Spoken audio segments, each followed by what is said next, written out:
Ben ritrovati cari amici e cari amiche, telespettatrici e telespettatori di Teleregione Sardegna. 37 gradi e mezzo ha lasciato l'arte, la cultura e oggi si trova in compagnia della responsabile di un settore, di una patologia, forse potrebbe essere definita anche così, importantissima, poco conosciuta. Siamo ancora qui ad Oristano e siamo in compagnia della dottoressa Patrizia Dall'Argine, con la quale ci occuperemo di dislessia, un problema poco conosciuto ma che riguarda ben il 4% della popolazione scolastica italiana.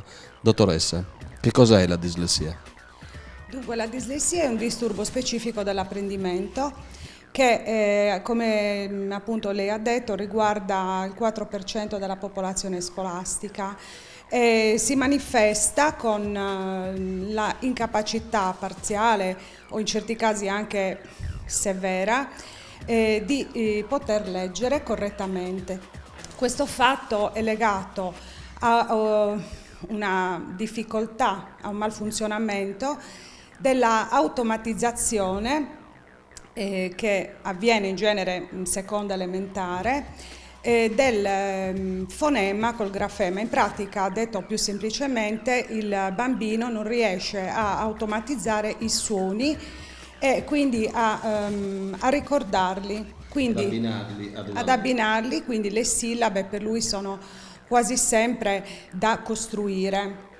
Questo è, detto un po' banalmente, il problema. In genere questo problema si riconosce quasi subito in seconda elementare, tra la prima e la seconda elementare, perché poi in prima si considerano i tempi, cioè ci sono bambini che acquisiscono l'abilità della lettura velocemente, altri un po' lentamente, quindi in prima, anche se ci sono dei segnali, in genere si attende un attimo, però alla fine della seconda in genere l'automatizzazione dovrebbe esserci, quindi se non c'è dobbiamo iniziare a preoccuparci. Purtroppo diciamo che i dislessici sono sempre esistiti, no? Ma fino ad oggi che noi abbiamo delle conoscenze di un certo tipo, siamo in grado attraverso la ricerca, gli screening di capire questi bambini che adesso poi sono degli adulti o hanno abbandonato la scuola oppure hanno compensato da soli con tante fatiche. Ecco, ma c'è un sistema, per esempio il genitore a casa, prima che il bambino inizi il suo percorso scolastico, in qualche maniera riesce a percepire una difficoltà di questo genere? Ecco, voglio dire, entrando un po' più nel dettaglio, una madre che vive praticamente 24 ore con il proprio figlio, soprattutto in quella fascia di età, in qualche maniera, con le nuove metodologie, può rendersi conto se il bambino ha un problema di questo tipo? Non sempre, diciamo, perché la dislessia è un disturbo appunto specifico, attenzione, dell'apprendimento che non implica delle problematiche cognitive, cioè i bambini dislessici sono sempre intelligenti, ossia cioè hanno un quoziente intellettivo normale o superiore alla media, capito? Quindi tutte le cose che loro fanno o dicono sono assolutamente regolari.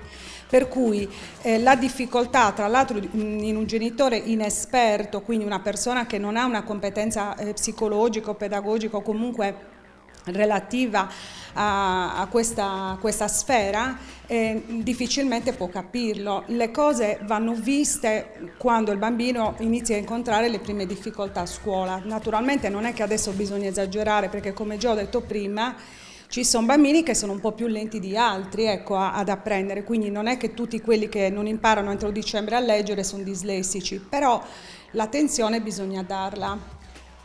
E qui chiaramente parlando di scuola, di scolarizzazione, parlando di questi bambini che iniziano il loro percorso scolastico di apprendimento, c'è da chiedersi subito se la struttura scolastica è in grado di capire immediatamente o con tempestività il disagio che il bambino presenta, oppure è da formare anche un corpo docente sotto questo profilo, dottoressa? Allora, il problema della scuola è il problema più grosso che noi abbiamo perché il bambino manifesta questi problemi a scuola, cioè tutto quello che il bambino impara dai 6 anni in poi è tutto quanto canalizzato attraverso la lettura, cioè i canali di conoscenza sono quelli della lettura e della scrittura, quindi se uno ha un problema nella lettura e nella scrittura ovviamente la sua vita diventa travagliata, diventa un problema. La scuola, questa è la realtà, non è formata assolutamente per affrontare questo tipo di problematiche, anche se devo riconoscere che ultimamente, a causa anche di tutta questa ricerca che si è fatta, di tutte le notizie che comunque in qualche modo vengono date e poi soprattutto, forse ne parleremo dopo, della legge che finalmente è stata approvata, le scuole stanno iniziando a muoversi.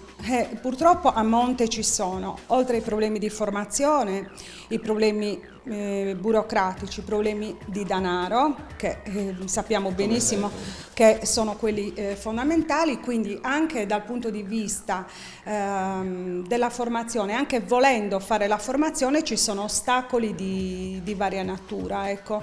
Però la realtà di oggi è questa, cioè non esiste un'adeguata formazione degli insegnanti, quindi nel momento in cui chi deve diciamo, dare al bambino il supporto, la forza anche di affrontare una difficoltà di questo tipo, solitamente è impreparato, capito? Quindi ci sono gli insegnanti che io personalmente ho incontrato che hanno molta volontà di impegnarsi in questo cammino e ci sono quelli che hanno tantissime cose da fare, quindi alla fine non sanno come gestirla la cosa, capito? Classi numerosissime, quindi un ragazzo dislessico ti dicono come facciamo a gestire? Già abbiamo 27 ragazzi, più se c'è lui che ha una difficoltà, capito? Il discorso è qua, anche perché una cosa importantissima è questa, cioè i dislessici non vanno trattati diversamente dagli altri, cioè io non devo inventarmi una didattica per un dislessico, io devo inventare una didattica che vada bene per tutti i ragazzi, compreso il dislessico, perché oggi come oggi a scuola noi non abbiamo solo chi ha un disturbo di apprendimento, ma abbiamo anche altre situazioni di diversità, no? Per cui la didattica dovrebbe essere modificata finalizzandola a una capacità di apprendimento anche per tutti quanti, dovrebbero avere i canali tutti quanti per poter lavorare e imparare, ecco. Io farei anche una precisazione rispetto a quello, intanto stiamo andando verso la chiusura di questa puntata di 37 gradi e mezzo, ma avremo ancora molto da dire con la dottoressa Patrizia Dallargine, che è una pedagogista, su questo argomento di grandissima rilevanza che è appunto la dislessia. Dicevo, la distinzione che mi preme fare, anzi non la distinzione, la precisazione, la dottoressa ha parlato di metodologie che vadano a non discriminare nessun tipo di bambino. Noi sappiamo benissimo che all'interno delle classi, spesso, come ha detto la dottoressa Dallargine, numerosissime, esistono delle situazioni di difficoltà obiettiva di altri ragazzi svantaggiati, e quindi tutti devono essere trattati alla stessa maniera. Non si può pensare assolutamente che ci possa essere una qualunque discriminazione nei confronti di qualsiasi tipo di difficoltà. Grazie per averci seguiti fino a questo punto e vi rimando ad una prossima puntata di 37 gradi e mezzo. Arrivederci.